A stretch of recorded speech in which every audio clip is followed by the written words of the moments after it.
సంసారం చేస్తే భార్యతో భర్తతో భర్త భార్య సంసారం చేస్తే పల్లెటూరులో అర్ల మీద చెప్తుంటారు చుట్టనాకుడు రైడు ఉంటారు పల్లెటూరులో అర్ల మీద కూర్చొని చుట్టనాకుడు ఉంటాం మంచినాకుడు ఉంటారా.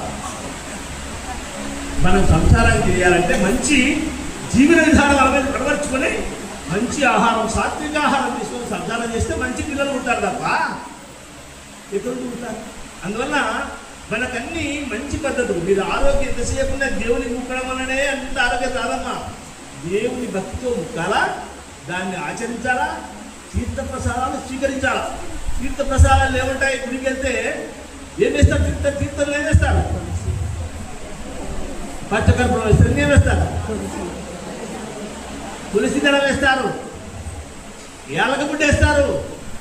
అంటే పొద్దున గుడికి వెళ్తానే నీకు ఆర్టిడిసి రాకుండా చూసా, కడుపులో ఏదైనా ఉలిపులు గిరుపులు లేకుండా తులసి వచ్చా.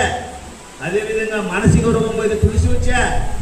కర్పూరం పడితే సంసారం సంబంధంగా బాగా ఇబ్బంది లేకుండా పిల్లలు పాపలు బాగా లేదు కాపాడా.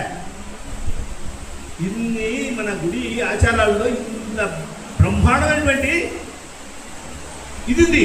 అందువల్ల మనం పాటించాల్సింది ఏమంటే మనం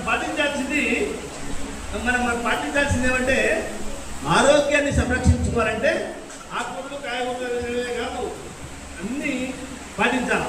తర్వాత నిద్ర. ఎన్ని గంటలకు నిద్ర అవ్వాలి, ఎన్ని గంటలకు లేవాలి, ఎన్ని గంటలు లేస్తారు, ఎన్ని గంటలు నిద్ర పోవాలి? అట్లీస్ట్ 5 లోపల లేవాలి. 5 లోపల లేవాలండి. నిన్న ఒక ఆయనకు ఫోన్ చేస్తే చెప్పు అందరు పంపిస్తావా? చెప్పేది 7 గంటలు 8 గంటలకు ఫోన్ చేసి చూడు చెప్పు నిద్రపోతుంటే దగ్గర వాతం పెరుగుతుంది, నానాక కఫం పెరుగుతుంది, నానాక జబ్బులంటే కదా. 5 గంటలు లేదు 10 గంటలకు పడుకో.